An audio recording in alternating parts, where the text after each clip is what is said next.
আজ কলকাতা হাইকোর্টে এক্সপিরিয়েন্সের 10 মার্কস নিয়ে যে মামলার শুনানি হওয়ার কথা ছিল, সেখানে কি আপডেট এলো বা আদৌ সেখানে কোনো কিছু কাজ হলো কিনা, আমি আজকে সে নিয়ে এই ভিডিওতে হাজির হয়েছি।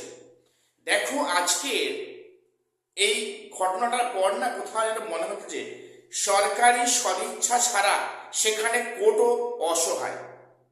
আমি আজকে বিষয়টা বলতে বাধ্য হলাম, সরকারি সদিচ্ছা ছাড়া সেখানে কোর্টও অসহায় কোনো কাজের সিদ্ধান্ত নেওয়ার ক্ষেত্রে।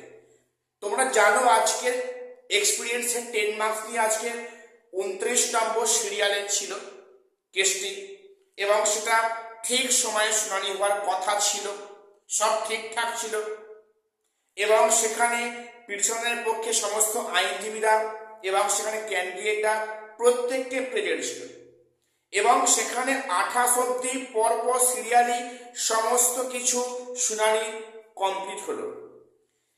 29 নম্বর সিরিয়ালে মামলাটি আজকে শুনানি হলো না। কারণটা কি? সেখানে এজি স্যার অর্থাৎ অ্যাডভোকেট জেনারেল উনি আজকে কোর্টরুমে প্রেজেন্ট নেই। ভাবতে পারছো কোথা থেকে এসে জিনিসটা কোথায় ফিরে গেল? আজকের যিনি বক্তব্য রাখবেন এজি, উনি আজকের কোর্টে আসেননি, উনি আজকে কোর্টরুমে প্রেজেন্ট নেই।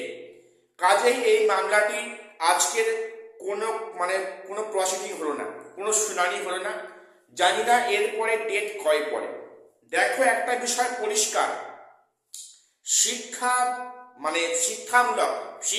ব্যবস্থামূলক কোনো কিন্তু কেস নিয়ে কারো সে অর্থে কোনো মাথা ব্যথা নেই, না কোনো উকিল, না কোনো কোর্ট বা কোনো সরকার,